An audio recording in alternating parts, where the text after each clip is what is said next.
1980, on a quiet stretch of Venice Beach, 7 youthful architects gathered for what would become an iconic photograph.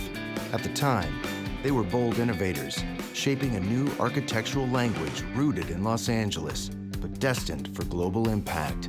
This single image captured the energy of a moment, a group of creators poised to redefine their craft. 45 years later, 4 members of that group reunite to reflect on their groundbreaking careers, the city they helped transform, and the enduring legacy of their work. Tom Main is a Pritzker Prize award-winning architect and co-founder of Morphosis, known for bold, unconventional buildings in cities across the globe. Eric Owen Moss is best known for transforming a stretch of Culver City into a neighborhood of wild, one-of-a-kind structures. Craig Hodges is a designer who blends architecture with pop culture and technology, co-founding the influential firm Hodgetts and Fung. Frederick Fisher has created many beloved spaces for museums, schools, and artists that feel welcoming and serene.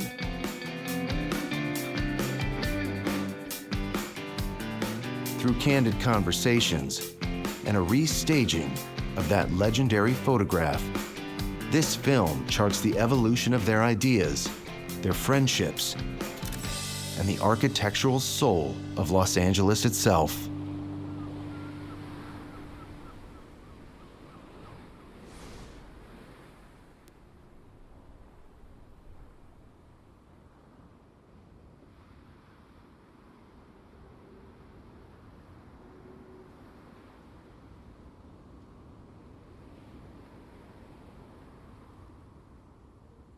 Let's talk a little bit about just Los Angeles, because in addition to this photo capturing you as architects, it also is capturing something about LA.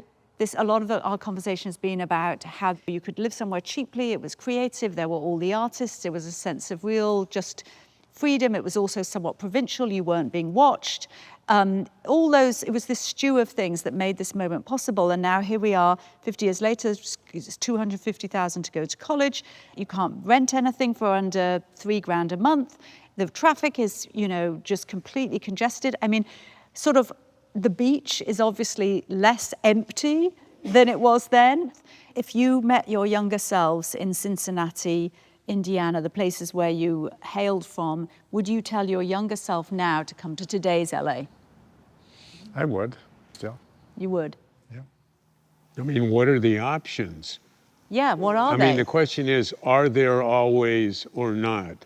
Are there always places? I don't know. I mean, to take an easy example, so 15th century Florence or something was a place with a collection of characters. I'm not sure they planned it, and they coalesced and they did what they did. They painted, they built, they sculpted, and it went away.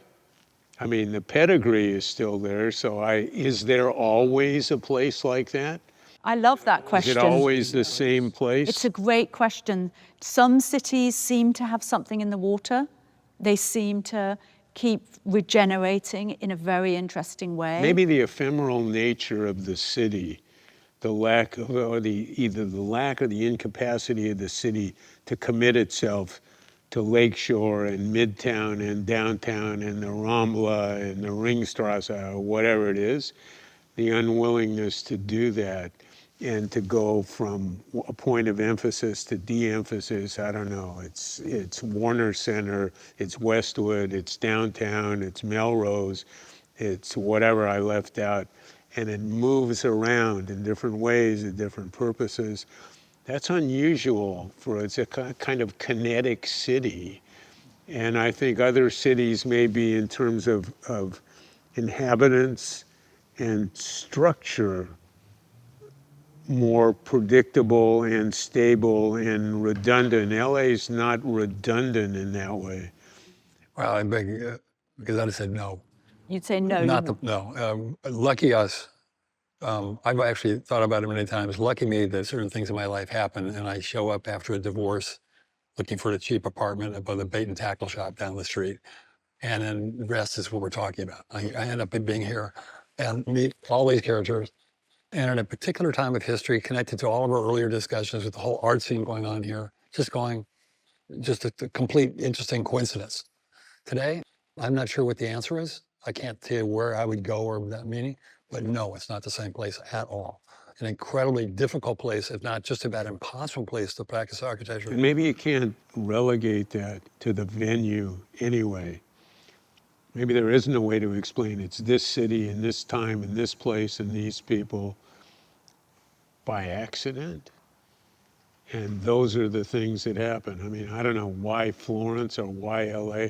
I think my only point was that there is something substantially different in the structure, the organizational structure, which is there are not lots of things endemic to LA.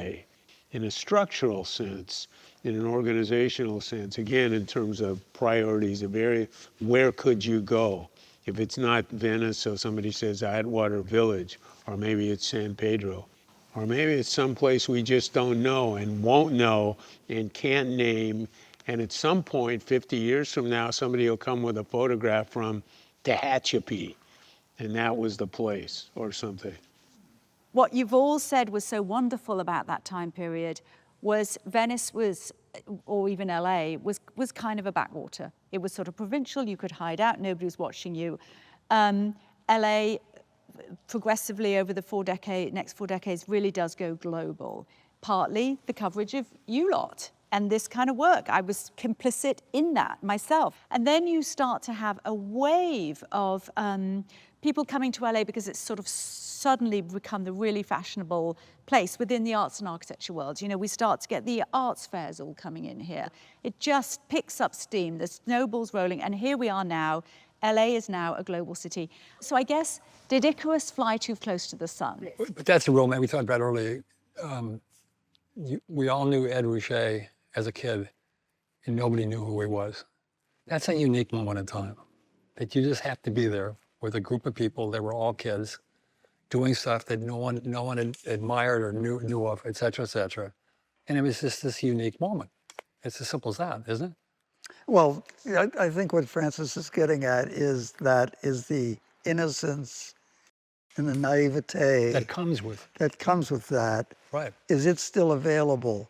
Can you still emerge in this maelstrom of, activities, stick out, or are you just going to be part of the flotsam and jetsam? And I think, as you were saying, it's incredibly difficult. If I were just arriving in Los Angeles, to know where I was, to be able to make any impression on anything, and whether there was room for me, because it's so densely populated with creative people. Well, I would agree with that, but I would also offer that it's hard to overstate how different it is, because it's a much larger city than it was. It's a much more difficult city to use, but at the same time, we've gone through the COVID virtual world, which has changed the way we operate, because we can function virtually. It's not as good as this. There's no substitute for this analog conversation, and we hear that all the time. But at the same time, I see vibrant young practices practicing, all over the place. And so, in a way, I am optimistic for my kids and these generations. I think we didn't have this. You just answered your question in a really interesting way. Yeah, you did. The answer is it's not geographic. It's not, is there a better city to live in? That's not even the issue anymore. I think you're right on. Yeah, I think The whole notion of geography is no longer the same. Oh, and a lot of the young practices, in fact, have offices in Oslo, and Yeah, they do. literally, it's the new model. We started off about LA being provincial, and it was the case study, and it was a continuation of that, and then our generation had moved global, and now there's just the next generation of that is even further that, where they're literally displaced. And it's really fascinating. It's taken us someplace that we might be the last kind of conversation that is New York or Venice, that it's not geographical. And we're looking at kind of an old school. the conversation here. We're having a conversation now that is happening in Venice, and we're arguing whether it's better to be in Venice or another Venice or whatever. It's irrelevant, right? Would be the conversation that we're looking at, kind of a part of history here.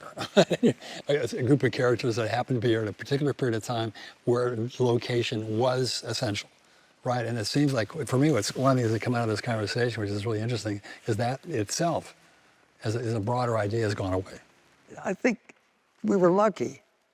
I think we were very, very fortunate to be in a place that allowed this to happen. With that, let's keep it local. Is that a wrap? That's a wrap, but now we're going to the beach.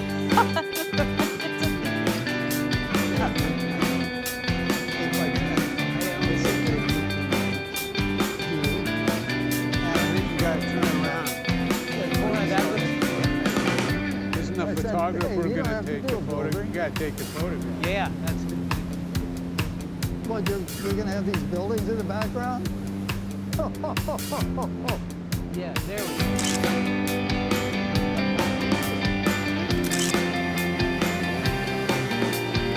Oh, there you go. Good idea.